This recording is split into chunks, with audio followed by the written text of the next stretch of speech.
You know what would be better than watching this commercial? Watching your commercial. Join the party that is Make Your Day Richer TV by advertising your brand, business, or project during the show. Use us to promote what you're doing to make our viewers' day richer. Scan the QR code or visit makeyourdayricher.com/advertising to start promoting today.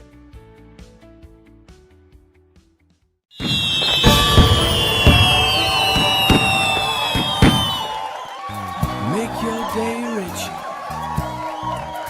than it was before. Got some good times knocking upon your front door.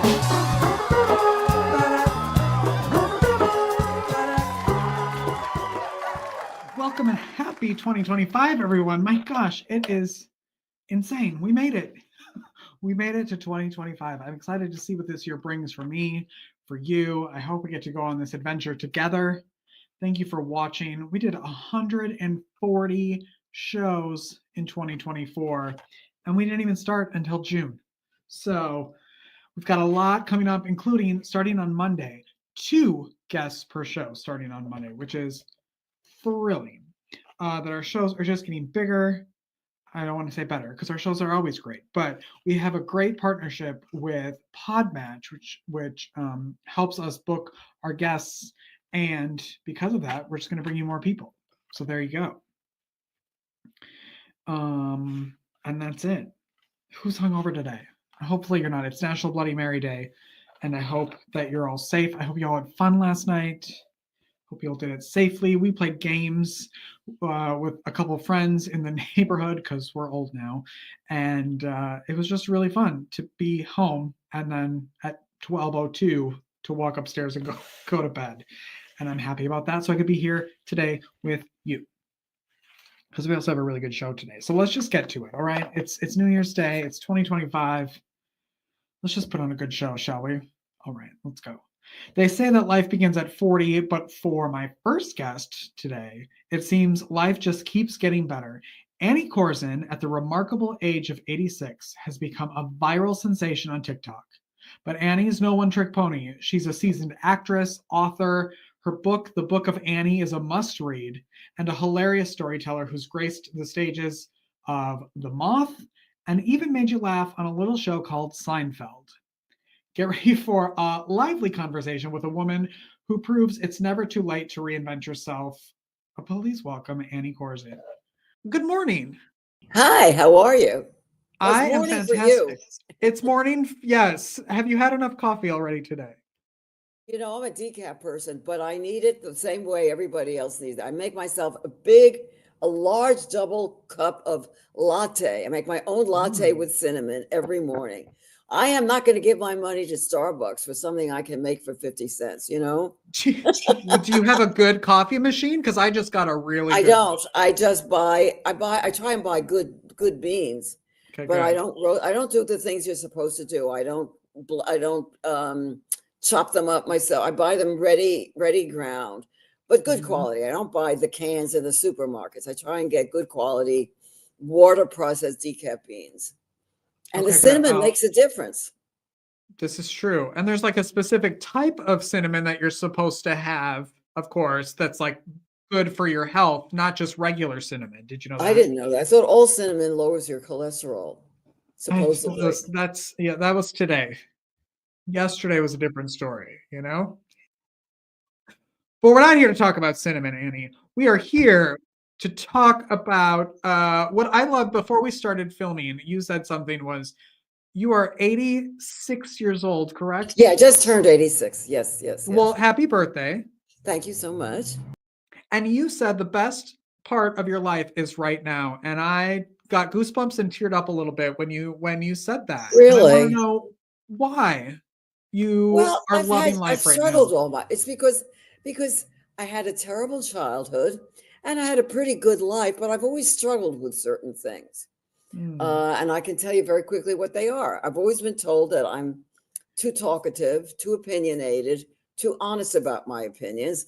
And I've also been told, because this is Hollywood, that I'm not pretty, that I'm a character person. Okay.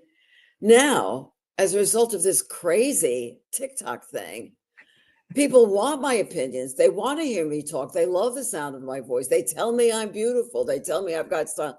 I'm hearing so many things now that I never heard in my life. And I have, Wow. I mean, I don't quite understand this, but I have almost 500,000 followers on TikTok. That's amazing. And I've always wanted a large audience. I've always wanted to find a big audience because I think I'm smart. I think I'm funny. I think I have something worth saying, but it took all my life to find other people who agreed with my assessment of myself. As long as that happens, I guess, when it doesn't matter about timing. How did you find TikTok? I didn't. I know nothing. I knew nothing about it. I had a young friend. And by the way, that's an important thing. If you have older people, it's very important as you age to keep young friends because they bring you into worlds you would otherwise be deprived of. And I was complaining to my young friend. I've been for many years a storyteller. So I appear in storytelling shows. I'm on The Moth. I've done solo shows, but I've never found a large enough audience. And I said to my friend Mackenzie, I said, I wish there was someplace I could go and just tell my stuff. And she said, oh, well, you belong on TikTok. And I said, that's insane. But one of the themes of my book, The Book of Annie, is always say, yeah, why not? You don't know what you're going to miss out on. Unless it's something insane. I'm not going to go skydiving, I said, okay, let's try it. And we started doing it the day before lockdown in 2020. I think we started at March 19th, and I think lockdown started March 20th. And the rest is history. She was right. I don't always understand why, but I'm very happy to have this new audience. I'm very happy to get this love and respect that every egotistical performer like me yearns for. That's what we want. We want applause. And I seem to be reaching people in a way that I never could do before. So I love it. I still don't know how to use TikTok or Instagram or any of that stuff, but I'm there as a performer. I don't follow other people. I don't get it. I certainly don't get Instagram. I don't understand. And it's like part of the gig now, right? Like you have to do all of these things, which is so You're expected to. Yeah. And it's a lot that and I just don't. I'm old school. I'm on Facebook, but that's private. That's just for people that I know. Older people like Facebook. I still love Facebook. I know that's where most of the people watch the show. Yeah. Yes. So what happened? I want to get to your book because your book is so good. And it's called The Book of Annie, because why wouldn't it be? Well, you know what? I have to interrupt because I made a big mistake. Oh. If you look up The Book of Annie on Amazon, it'll take you to all the books about Annie the show. I made a mistake with the title. So I have to give you the subtitle. It's The Book of Annie, Humor, Heart, and Chutzpah from an Accidental Influencer. And if you don't know what chutzpah is, you have to look it up. It's a very important word. This is why before we started this, I was telling Annie that she needed her own podcast. And I think you will all agree. You can be my first guest. All right. I'll be your producer and your guest. I think we'll have a great time together. So when you're starting TikTok and you know nothing about it and you don't probably care, what was it like then to see your followers go up and up and up so quickly? It was amazing. I didn't understand it. And what I still don't understand, this happens all the time. I will, there are all these things written, how to get book fire, how to go viral, it's all, I don't know what kind of language I can use here, but it's all cow dung. Yes. There is no predicting. I will do a TikTok that I think is profound and universal and applies to everybody, and it will get no traffic. In my estimation, anything under 5,000 views is no traffic. And then I'll do something totally innocuous, something so meaningless. I'll just put it up there because I didn't have enough material that day, and it'll get 500,000 views. There is no predicting. And I think what I've learned from that is you just have to keep speaking your truth, because you don't know what you have to say, which part of what you have to say is going to affect people. You cannot predict it. I feel like I need to write that down. Speak your truth. That's the title of this episode. Speak your truth with Annie. I love it. Speak your truth. Yes. No, that I do believe. And when I say that I don't understand my success, When the young people stop me in the street and I say, what is it? You're 20, I'm 86. Why do you care about? And they very often they use this word authentic. I'm not sure what they mean by that, but I suspect that they know that I am totally honest in what I share. And that I hope I am. And that's very deliberate. I don't, how shall I say? I tell the raw truth. And I've always been criticized for that, actually, in my life. Now I'm being celebrated for it. But maybe they feel that not enough people are speaking the truth these days. I mean, Yeah. we don't feel that in politics, in journalism. We don't feel that someone is really being totally honest. I think they believe I am, and I hope I am.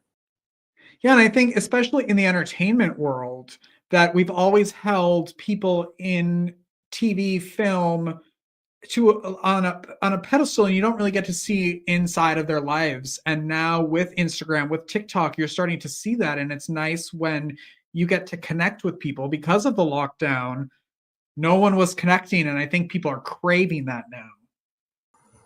Yeah. And I think there are some people, somebody was asking me today, who were the comics I like. There are certain comics who are very open and brutally honest about their personal lives, about their sex life, about their experiences as mothers, as parents, as children. And those are the comics that I relate to, because they're not just being funny, they're sharing themselves with you. And that's what I like. I call it storytelling. It's 100% storytelling. Speaking of storytelling, let's get back to your book.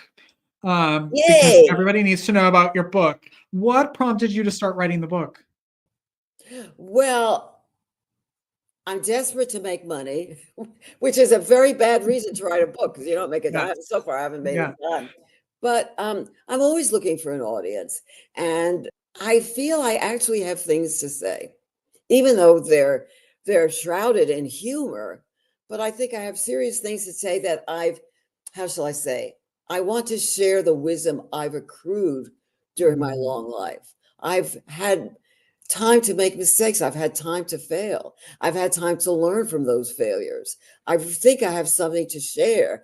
I guess you could say in a way that my impulse is to be a teacher or inspire or want to urge people to try and be their best selves, except that sounds too what's the word? Be your best self. I don't care for that. Be your honest self is what I care for first. Yeah. Who would you say the book is for? Everybody.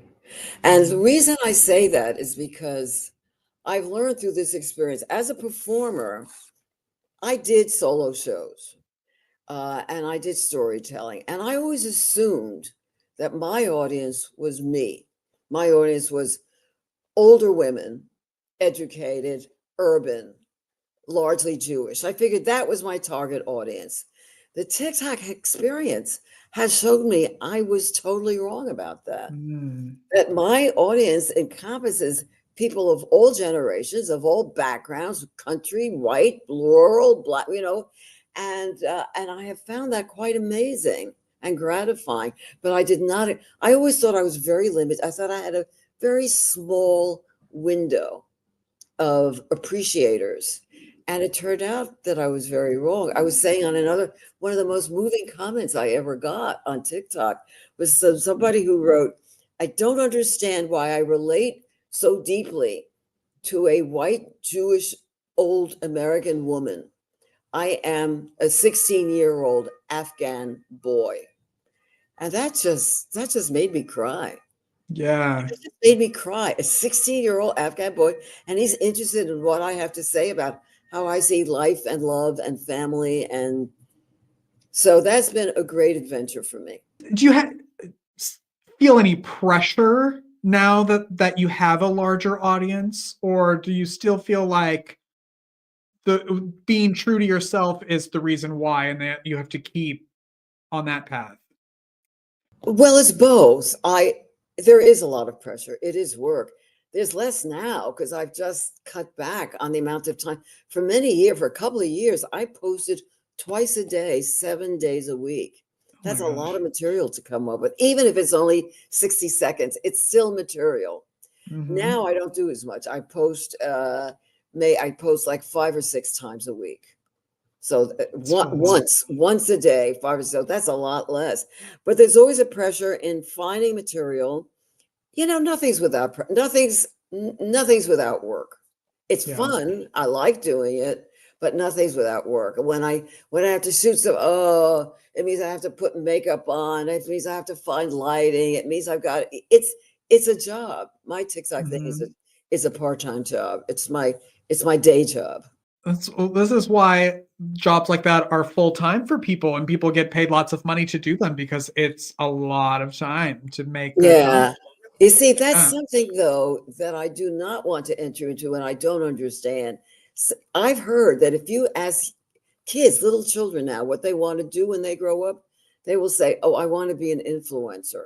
That really Mhm. scares me Yeah. because I got into this because I felt I had something to say that was of value. But the idea of doing this because it's a way to make money, it's a way to get famous. In other words, for very superficial reasons. Not that there's Mhm. anything wrong. I mean, I'd love to be rich and famous. I don't put that down.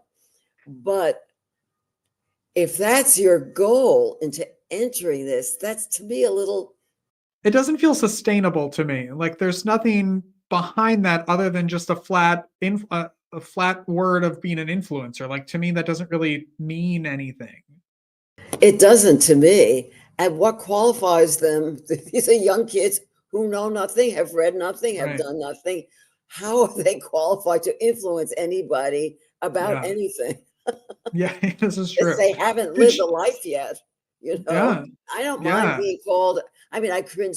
Actually, what I've been called is a grandfluencer, meaning I'm a Mm. grandmother, meaning I'm an older Mhm. person. And it's okay. I'll accept that. Did you always, if that's, yeah, take the title and run with it, I suppose, Yeah, right? right. Did you always know you were funny? Yes, I did because I always knew that I was not pretty. Was Mm. told that, and I realized it and that's been compounded by my career in Hollywood. I'm not what Hollywood considers. If a casting call went out tonight for an attractive older woman, I would never be seen. An attractive older woman in Hollywood is Helen Mirren, I'm trying to think of some others, not me. And so I always knew I had to have some other way of getting people to like me. And so I thought, well, if I can make them laugh. So that was my tool actually to Mm. substitute for being beautiful. Now, of course, the big joke is my fans are all telling me that I'm beautiful. Oh, I love your hair today. Oh, what lipstick is that? Oh, I love your style. Oh, I love your fashion. And so it's very funny because, again, this is the miracle of my life right now at this old age that all these things I thought I never had, I'm suddenly getting. Amazing. What are you, any big plans for 2025? I just taught my first college class, which I really loved. It wasn't Mm. a class, I'm sorry. It was like a 3-day workshop. It's something I've taught for many years. It's called writing the humorous essay, writing and performing the humorous essay. And I thought, gee, I really like this. Teaching is like performing. I really like this. I'd love to do more of that. I'd love to do more of whatever I'm doing. We could talk to you for 4 hours, I think, and really go through everything because you're so talented and beautiful, and you're an influencer. So, I mean, why? There you Who go. wouldn't I'm want perfect. I'm the package. I'm the whole you? package, right? This is so true, Annie. It's so true. Where can people get your book? Oh, the easiest is on Amazon. Okay. You either look up the title, or sometimes it's easier just to look up my name, Annie Korzen. Barnes and Nobles has it. Certain bookstores will order it, but the if you don't mind, some people do not like to use Amazon, and I respect that. I'm just not that disciplined, but Amazon's the easiest way. It's both in print and there's also an audio version which I read myself, which I Oh, had to good. audition for. They asked me to audition for it, believe it or not. Twice, probably twice. Listen, that's what I used to have a show called The Richard Wilmore Show, and I said I had to also audition for it twice to get my own show. You It was just, called I know, it's so funny. I said to them, "Who do you think is you're gonna get to read the Book of Annie?" Again, I said, "Helen Mirren." I mean, yeah. Yep, it's so true. What about the best way to connect with you and follow you? Obviously TikTok. yeah, right now. Well, I have a website. People can just come directly to anniekorzen.com. Okay, great. It has been a pleasure having you here. I appreciate it so Oh, much. I loved it. I love talking about myself. Yeah, come back anytime, once a week. You're just a Are you recurring really guest. going to give me that shirt? Does Sure, everybody know yeah. you promised me that shirt? Yeah, I'm right after this. I'm I sending want this that shirt. shirt. Okay, you can have it. I'll give it to you. Anything you need, my dear. Anything you need. The book is called The Book of Annie: Humor, Heart, and Chutzpah from an Accidental Influencer. And this is Annie Korzen, everyone. We'll be right back after this break. Don't go away. You know what would be better than watching this commercial? Watching your commercial. Scan the QR code or visit makeyourdayricher.com/advertising to start promoting today. There you go. Have a great, great first day of 2025. Now's a good time to just share the show. Share it. It helps us, and I appreciate it. It takes no time for you. On tomorrow's show, we have David McBee, who is going to be here to talk all about his children's books, his adult books, life. A really good time. He's a great guy that I'm excited for you to meet. So we will see you tomorrow. Go make your day richer. Go make someone else's day richer. You've made mine by watching the show, and I love you for it. I have to go now and get ready to mail this shirt to Annie, all right? We'll see you tomorrow, everyone. Bye-bye.